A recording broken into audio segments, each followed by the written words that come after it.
नमस्कार, आप exam tour देख रहे हैं। आपसे बता दें, कल भी आप देखे होइएगा सुप्रीम कोर्ट में सुनवाई चला और आज भी चला, लेकिन दोनों केस को अब अलग अलग कर दिया गया है। यानी झारखंड का केस अलग और बिहार का केस अलग। बिहार सरकार को अब क्या क्या दिया गया है, क्या क्या सुप्रीम कोर्ट के जज क्या बोले हैं, सब कुछ को लेकर क्या क्या मामला है। मेरे साथ नवीन सर हैं, सर से जानेंगे। सर, आपका स्वागत है एग्जाम। जी बहुत बहुत धन्यवाद। सर, क्या हुआ आज और कल 2 दिन में सुनवाई? सबसे पहले तो मैं ये बता दूं कि कोई कानून संबंधी जानकार तो हम नहीं है, लेकिन जो थोड़ा सा गौर कर पाए, जो मैटर को हम समझ पाए, मे बी कि बताने के क्रम में थोड़ा सा ऊपर नीचे भी हो जाए, क्योंकि कोई कानूनी भाषा में अगर इसको समझाते हैं तो वो मे बी कि थोड़ा अलग तरीके से समझाएं। वकील साहब से बात किया, वकील साहब से हम बात किया, जो हम समझ पाए वही चीज हम समझाने का इसमें प्रयास करेंगे। हालांकि ये बहुत बेहतर चीज इसको नहीं माना जाए, क्योंकि इसमें अंततः छात्र परेशान होते हैं। आप देख लीजिए, TRE 1 हो गया, TRE 2 हो गया, TRE 3 हो गया, अब जाकर के इसके कारण अगर रिजल्ट में विलंब होते हैं तो छात्र मानसिक रूप से परेशानी जायज है पूरी तरीके से। अब ये कौन ऐसे छात्र हैं जो इस तरह से प्रोसेस आगे बढ़ाए हैं, तो स्वाभाविक रूप से ये बिहार के बीटेट वाले छात्र हैं, जिन्होंने अपने तरफ से इस मामले को संज्ञान में लिया और उनके अधिवक्ता अरुण कुमार सिंह वो अपने तरफ से SLP दायर किए। पहले तो इस तरीके से मामला समझा जाए कि जैसे अभी कल भी आप देखे होंगे कि झारखंड टेट से रिलेटेड वकील सुनवाई किए। दूसरा पक्ष उनका सीटेट वाले वकील थे, परिमल जी थे। हाँ, तो अभी उनकी बारी कल नहीं आई थी, आज वो लोग कर रहे हैं इस पर डिस्कशन।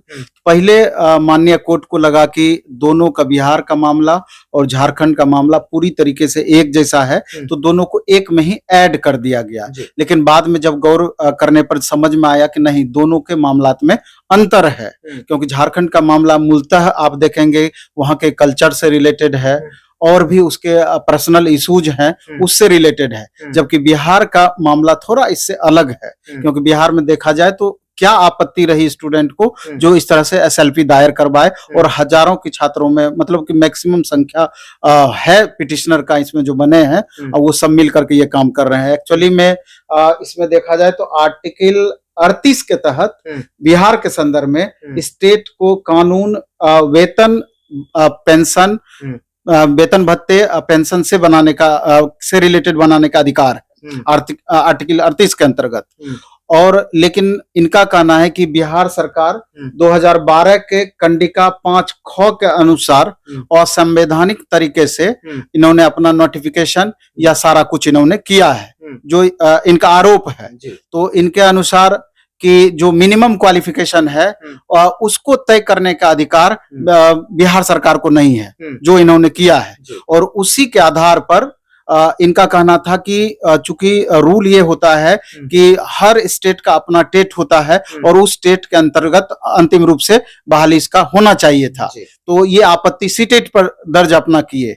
तो जब माननीय कोर्ट इन सब बातों का अवलोकन किए, तो उन्होंने जो पटना हाईकोर्ट में मामला चल रहा था, तो उससे जिनके तहत सीटेट में वैलिड किया गया था, तो उनका पूरा डिटेल माननीय सुप्रीम कोर्ट के द्वारा मांगा गया कि जो आदेश दिया गया पटना हाईकोर्ट के द्वारा, उनका पूरा उनको डिटेल चाहिए था, प्लस जो नोटिफिकेशन 2012 के अंतर्गत था तो उसका डिटेल चाहिए था। तो वो नोटिफिकेशन हिंदी में था, लेकिन बिहार सरकार के अंतर्गत जो वकील रहे होंगे या SLP जो दायर किए होंगे, तो वो उसको इंग्लिश में पूरा कन्वर्ट करवा के ले गए थे। हाँ, बिहार सरकार के वकील, तो उनके द्वारा कहा गया कि नहीं, हमको इसका ओरिजिनल पूरा डिटेल चाहिए, यानी कि आप मूल प्रति इसका हिंदी में ला करके दीजिए और पटना हाई कोर्ट का पूरा डिटेल हमको चाहिए होगा। तो उसके लिए इन्होंने 4 सप्ताह का समय दिया, 4 सप्ताह का समय, यानी 15 अक्टूबर को बिहार सरकार का अगली बिहार के संदर्भ में अगली सुनवाई होगी। तो तब तक के लिए मामला निश्चित रूप से स्थिर रहेगा। इसमें उस समय क्या भी पेश इधर से किया जाता है, उसको देख करके क्या माननीय सुप्रीम कोर्ट रिजल्ट अपना सुनाती है, ये तो भविष्य के गर्त में चला गया। अब इसका पॉजिटिव या निगेटिव क्या इम्पैक्ट पड़ता है, ये तो बाद की बातें हैं, लेकिन एक छात्रों को परेशानी जरूर बढ़ जाएगी कि रिजल्ट जो इनको लग रहा था कि मे बी सितंबर लास्ट में रिजल्ट दे दिया जाएगा, अक्टूबर फर्स्ट वीक में रिजल्ट दे दिया जाएगा, तो निसंदेह रिजल्ट पर इसका प्रभाव पड़ने की संभावना है। जबकि रोक लगाया नहीं गया है। दूसरा क्या कि अगर बिहार सरकार के विरोध में अगर ये डिसीजन जाता है, पहले तो अब किस में जाएगा ये तो कहना मुश्किल है, लेकिन बिहार सरकार के विरोध में जाता है ये डिसीजन, तो स्वाभाविक रूप से जो अलग अलग स्टेट में सीटेट को अलाउ किया गया है तो एक बेस बन सकता है। इसके आधार पर अलग स्टेट में भी सीटेट के संदर्भ में परेशानी बढ़ सकती है, अपने टेट के आधार पर ही फाइनल रूप से लिया जाएगा, ऐसा कुछ हो सकता है। दूसरा, आप हमसे ये सवाल कर सकते हैं कि जो बच्चे टीआरई 1 दिए, टीआरई 2 दिए, टीआरई 3 दिए, टीआरई 1 2 में ज्वाइन भी कर लिए, उस पर क्या फर्क पड़ेगा? तो उस पर हमको लगता है अभी तो पहले तो ये तय नहीं है कि डिसीजन पक्ष में आएगा या विपक्ष में आएगा।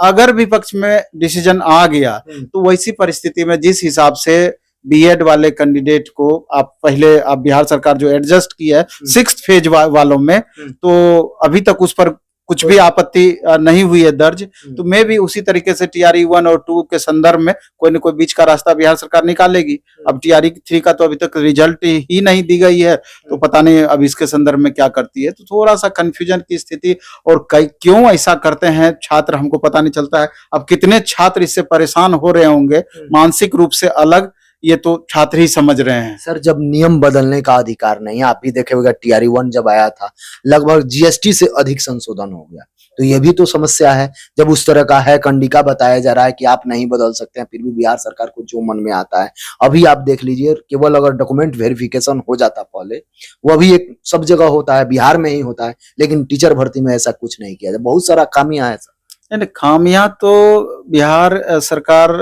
के अंतर्गत भरी पड़ी है। डॉक्यूमेंट्स प्रोसेस में बदलाव वाली बात हो या 1 कैंडिडेट 1 रिजल्ट वाली बात हो, अंतिम रूप से सरकार के मंशा पर ही प्रश्न चिन्ह हमेशा लगती है। सरकार के इतने बड़े बड़े कानूनविद हैं, क्या उनको ये बात नहीं पता होगा कि जो चीज हम कर रहे हैं आगे चल करके इसमें परेशानी भी हो सकती है? अधिवक्ता है, महाधिवक्ता है, सब है बिहार सरकार के पास में, लेकिन फिर भी हमेशा कोई भी ऐसी वैकेंसी, बहुत कम ऐसी वैकेंसी होगी जो एक बार में इनका फाइनल होता है। कुछ न कुछ लोचा आगे चल करके लगता है और लगा हुआ ही रहता है। इससे अंतिम रूप से छात्र ही परेशान होते हैं। सर, विद्यार्थी बहुत उम्मीद कर रहे थे स्टेट का रिजल्ट को लेकर, अभी भी कोई समय नहीं है, स्टेट वाले परेशान हैं, क्या उम्मीद करें? अरे स्टेट वाले पर क्या कहा जाए, आपको तो कल भी जो वीडियो बनाए थे उस पर भी, उस वीडियो में भी इस बात पे चर्चा हुई थी। रोज डेट दिया जाता है और फिर जाकर के चुप हो जाते हैं, पता ही नहीं चलता है क्या होता है। हम तो कल भी इस बात को लेकर के आशंका जाहिर किए थे कि इनका कहीं डॉक्यूमेंट्स का पिटारा ही तो गायब नहीं हो गया है, कुछ डिलीट तो नहीं हो गया है, और कई सारे चैनल पर संजोग से हम देखे भी इस तरह के न्यूज चल रहा था। तो अब सच्चाई क्या है ये तो आगे पता चलेगा। तो जो भी देख रहे हैं, लगातार यदि सुप्रीम कोर्ट के द्वारा जो भी बातें चल रही है, प्रयास किया जा रहा है कि वहां से जो जानकारी मिले जिस तरीका से हम लोग को, उस पर चर्चा करें। तो यदि आप एग्जाम टूर पर नए होंगे, चैनल को सब्सक्राइब कर लेंगे और अपना अपना विचार भी कमेंट सेक्शन में जरूर कर। सर, समय देने के लिए बहुत बहुत धन्यवाद। बहुत बहुत आभार।